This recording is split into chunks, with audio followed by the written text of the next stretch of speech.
everyone. Welcome to the 93rd episode in our AI and You podcast series. Today is Tuesday, June 14th, 2022, and I'm your host, Vicar Saidi. I'm a computer scientist and engineer, a lecturer, and a consultant. I'm also the author of several books.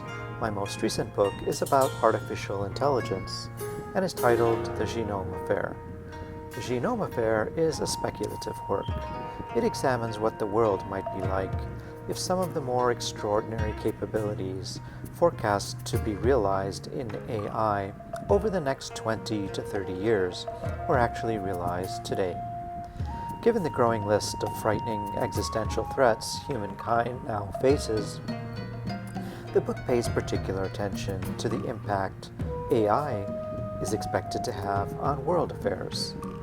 The book is available in ebook format for those who prefer to read on a digital device, but it's also available in a high-quality paperback edition.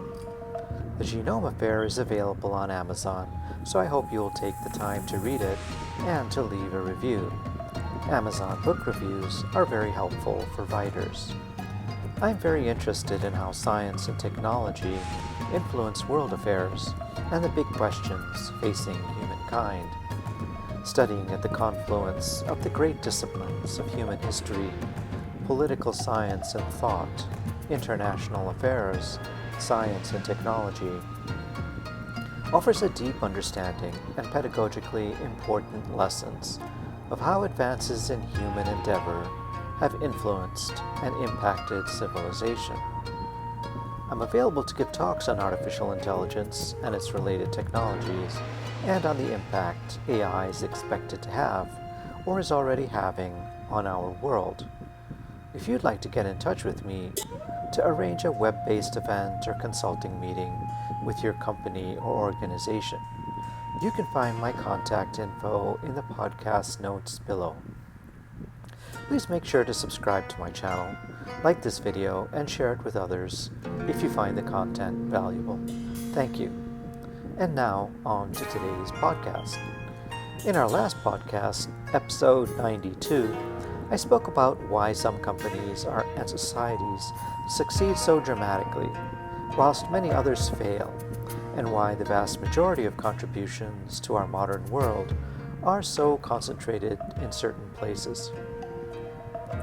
In today's podcast, episode 93, I'll speak about the transition from Sapiens 1.0 to Sapiens 3.0 and what this will mean for humankind. Let's get started. Approximately 66 million years ago, in a major existential episode for most of our planet's life forms, an event known as the Cretaceous Paleogene Extinction Event, or KPG, visited havoc upon the Earth. An asteroid about the size of Mount Everest struck our planet with unprecedented force. The asteroid collided with Earth in the vicinity of the Yucatan Peninsula in the Gulf of Mexico, and scientists estimate that the impact of the collision released energy equivalent to the simultaneous detonation of hundreds of millions or perhaps even billions of nuclear fission bombs. Within a few days, or more likely a few hours, the temperature within the Earth's atmosphere rose to such a level that super predator dinosaurs, which had dominated the planet for the past 150 million years, were suddenly gasping for breath. As with all other terrestrial megafauna, dinosaurs were biologically ill-equipped to cope with the soaring temperatures, and soon they began to succumb to the suffocating heat and rain of fire as they helplessly watched their familiar ecosystems implode. After a 150 million year reign of unchallenged domination, in which these enormous beasts consumed virtually everything in sight, they were suddenly rendered extinct. It would be 66 million years before their existence and presence on Earth would be rediscovered by a mammalian species that did not exist during their reign. In the centuries and millennia following this extinction event, the Earth's temperatures and thus its ecosystems gradually returned to normal and once again became habitable. With the super predator dinosaurs, excluding avian dinosaurs, now condemned to the fossil record, life gradually returned, and mammalian evolution began in earnest. Mammalian evolution had been drastically curtailed by the hyper-predatory behavior of the dinosaurs. About 7 million years ago, archaic humans, hominins, began to evolve in Central Africa, and 2 million years ago, these hominins began to use fire for cooking. Cooking food changes its biochemistry. It enables it to be digested much more rapidly, and so hominins gradually evolved to have much shorter and more efficient gastrointestinal tracts. The rapid digestion of food now required significantly fewer calories, and this left hominins with considerably more energy. As a result, our brains grew larger, more sophisticated, and they began to consume more of the now available energy. About 250,000 years ago, Homo sapiens 1.0 evolved in East Africa. Sapiens 1.0 was squarely in the middle of the food chain and remained there until about 70,000 years ago, when we observe an incontrovertible shift in the archaeological record. Quite suddenly, sapiens found themselves at the very top of the food chain. This cognitive revolution may have been triggered by a genetic mutation, but from this point forward, the archaeological record confirms that wherever sapiens arrive, the extinction of terrestrial megafauna begins in earnest. Sapiens were killing all the large land animals, and many of these species were soon heading for extinction. The hallmark of this cognitive revolution, which evolved into Sapiens 2.0, was a clear ability to form networks of cooperation. We were now able to cooperate flexibly with one another, and we were able to do so in very large numbers.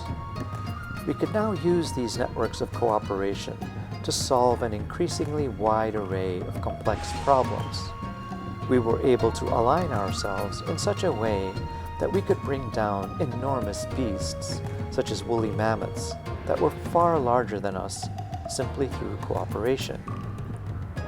Some tens of thousands of years later, we were also able to align 20,000 American corporations with 400,000 employees to send a man to the moon, land him on its surface, and bring him back to Earth safely. These networks of cooperation are humankind's superpower and are responsible for the vast majority of our achievements since the birth of civilization. We do observe flexible cooperation amongst other species, but only in very small numbers, chimpanzees, for example. We also observe large-scale cooperation, but it is rather inflexible. Bees or migrant swarms of birds are good examples. But now, for the first time in 70,000 years, we are on the cusp of a major change as we transition from Sapiens 2.0 to Sapiens 3.0 and beyond. This time, though, the transition is occurring without the environmental pressures which triggered past evolutionary responses and natural selection. This time, we are using intelligent design to create sapiens variants. With the simultaneous confluence and maturity of an evolving suite of Fourth Industrial Revolution sciences and technologies, an ecosystem of knowledge including artificial intelligence, biotechnology, computing, both quantum and super, data science, evolutionary biology and psychology, finance, genomics, both gene and germline editing vis-a-vis CRISPR-Cas9, the potential for augmenting Sapiens 2.0, or for creating cybernetic organisms, organic human hybrids, organic inorganic hybrids, or even transhumanism, in which we transfer human neural networks from their organic host to inorganic silicon hosts is increasingly probable and ever more realistic. These fourth industrial revolution sciences and technologies and the ecosystems they enable are at various stages of development, but are progressing rapidly, and there's very little being done by governments to regulate their more nefarious applications.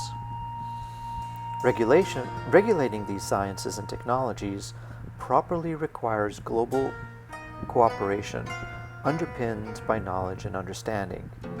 And as demonstrated by humankind's inability to cooperate on climate change and ecological collapse, global cooperation is generally an area of governance that we are acutely poor at. It is thus likely that humankind will make many dangerous mistakes, and some may be highly destructive. In fact, thought leaders consider fourth industrial revolution ecosystems to be an existential threat. But at the same time, we may innovate so rapidly that our secular moral philosophy and our traditional religious values, which have always given us our moral compass and helped frame our choices and pathways, will find it difficult, if not impossible, to respond along an effective timeline, such that these value systems can keep pace with and thus guide our innovations. Thank you for spending some time with me. I'm trying to follow the TED Talk format, and so I'm keeping these podcasts under 20 minutes. Let me know what you think. I hope you'll find these insights into artificial intelligence helpful, and I hope you'll read my new book, The Genome Affair. It's on Amazon. Until next time, then, this has been the AI and You podcast with author Vicar Saidi.